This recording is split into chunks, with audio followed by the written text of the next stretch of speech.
बिस्मिल्लाहिर्रहमानिर्रहीम। अस्सलाम वालेकुम स्टूडेंट्स। यूनिट थर्ड स्टार्ट कर रहे हैं। यूनिट थर्ड का जो टॉपिक है मैट्रिसेस एंड डिटर्मिनेंट। मैट्रिसेस जम्मा है मैट्रिक्स की। मैट्रिक्स क्या है? मैट्रिक्स आर रेक्टेंगुलर अरे of numbers enclosed by a square bracket। ये अरे ऑफ नंबर्स है, नंबरों की एक तरतीब है जिसको रो और कॉलम में लिखा जाता है।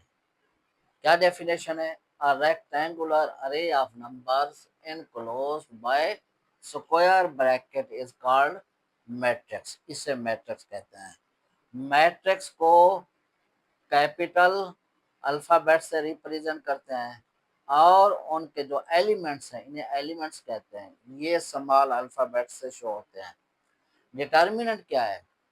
Determinant a single number computed from a square matrix। Square matrix से हासिल होने वाला एक नंबर इज कॉल्ड डिटर्मिनेंट। कोई भी स्क्वायर मैट्रिक्स होगी उस पे प्रोसेस करेंगे, उससे हमें एक नंबर हासिल होगा, उसी नंबर को कहेंगे डिटर्मिनेंट। जैसा कि ये मैट्रिक्स ए बताया गया और इसके डिटर्मिनेंट को जो परपेंडिकुलर लाइन से ये शो किया गया है, इस ए को क्लोज कर दिया गया। अब यहाँ भी ये ब्रैकेट खत्म करके ये परपेंडिकुलर लाइन ड्रा कर दिया है। अब 2 को 6 से मल्टीप्लाई करेंगे, ये माइनस ये आइडेंटिटी है, ये एक फार्मूला है। यहाँ 3 को 1 से मल्टीप्लाई करेंगे, ये 12 बनता है, ये 3 बनता है, कितना आ जाएगा? ये 9 आ जाएगा। अब एक आसान अल्फाज में समझाया जाता है कि मैट्रिक्स क्या है। मैट्रिक्स को एक मशीन तस्वर करें, इस मशीन में कोई शक्ल डालें, ये मशीन उस शक्ल को चेंज कर देगी, या तो उसके एरिया को बढ़ा देगी या उसके एरिया को कम कर देगी, या उसको नेगेटिव आ जाएगा उसके उलट देगी, या तो बिल्कुल उसको रिड्यूस करके एक डॉट बना देगी। अब ये बढ़ गई है, कम हो गई है, नेगेटिव हो गई है, बिल्कुल डॉट बन गया, ये कौन बताएगा? ये डिटर्मिनेंट बताता है। अगर डिटर्मिनेंट 2 आ जाए तो इसका मतलब है उस जो शक्ल पुट की थी उसका एरिया डबल हो गया। अगर 3 आ जाए तो 3 गुना हो गया, 5 आ जाए तो 5 गुना हो गया, अगर 0.5 हो जाए तो आधा हो जाएगा। अगर नेगेटिव में आ जाए, -2 आ जाए, इसका मतलब है उसकी जो एरिया है वो उलट भी जाएगा और डबल भी हो जाएगा। अगर वो 0 आ जाता है डिटर्मिनेंट, तो इसका मतलब है वो जो शक्ल थी बिल्कुल रिड्यूस हो गए, या तो एक लाइन बनी है या डॉट बन गया है। Exercise number 3.1 question number 1, right the number of rose and column and number of columns in each matrix. Her matrix का नंबर ऑफ रोज और नंबर ऑफ कॉलम्स, यानी कितनी रोज हैं कितने कॉलम्स हैं ये बताने हैं। अब इसमें कितनी रोज हैं कितने कॉलम्स हैं? 2 रोज हैं 2 कॉलम्स हैं। अब आंसर लिखेंगे, matrix A has 2 rows and 2 columns। इसी तरह इसमें 3 रोज हैं, ये 1 ये 2 ये 3। क्या लिखेंगे अब यहाँ? Matrix B has 3 rows and एक कॉलम है, 1 कॉलम।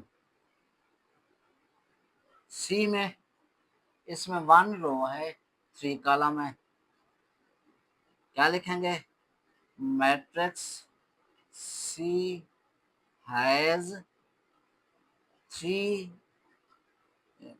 1 row and 3 columns. अब डी आ जाता है, मैट्रिक्स हैज, इसमें 3 रोज हैं और 3 कॉलम्स हैं, 3 रोज एंड 3 कॉलम्स। अब लास्ट पार्ट है, ई में 2 रोज हैं और 3 कॉलम्स हैं, क्या लिखेंगे? Matrix E has 2 rows and 3 columns। ये क्वेश्चन नंबर 1 कंप्लीट हो गया। Question number 2, right order of matrix. ये मैट्रिक्स बताया गया है, इनका ऑर्डर लिखना है। ऑर्डर क्या होता है? रो बाय कॉलम। अब ये ए मैट्रिक्स है,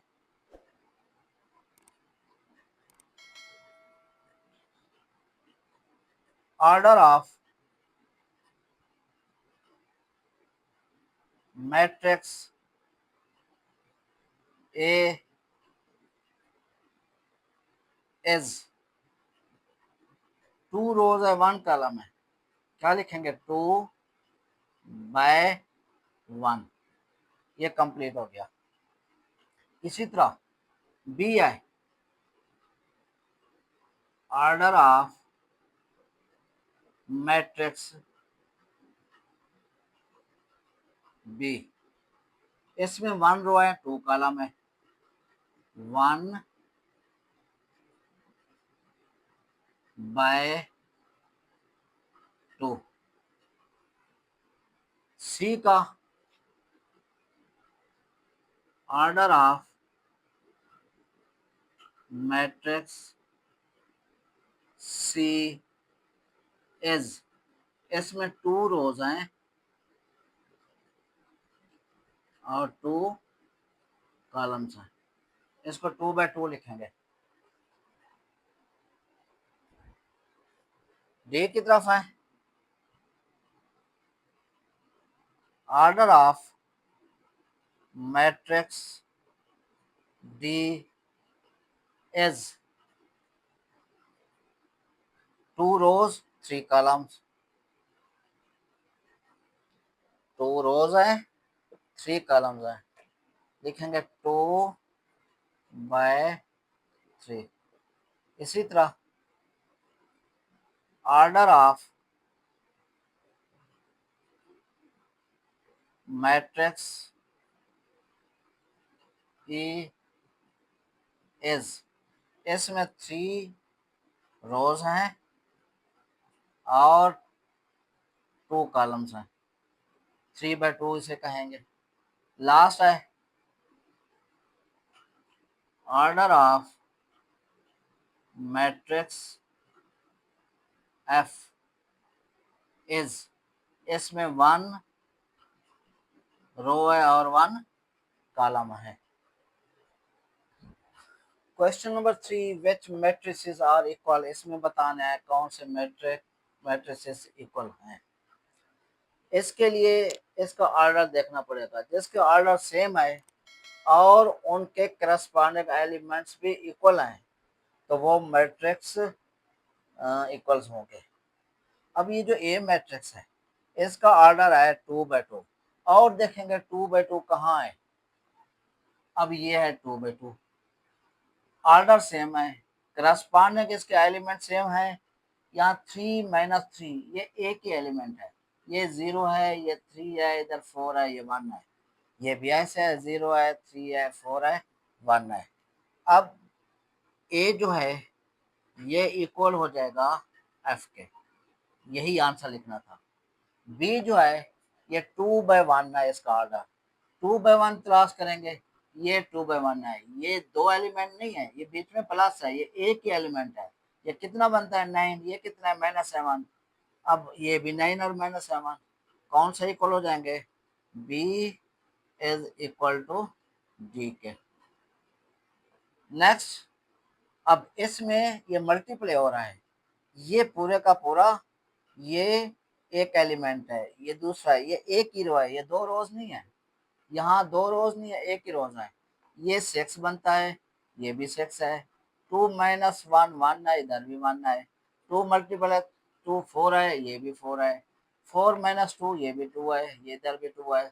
4 प्लस 4 8 बनता है, ये भी 8 है। 3 प्लस 0 3 होता है, ये भी 3 है। अब लास्ट में कौन से इक्वल हो जाएंगे? सी इज इक्वल टू ई के। ये क्वेश्चन नंबर 3 कंप्लीट हो गया।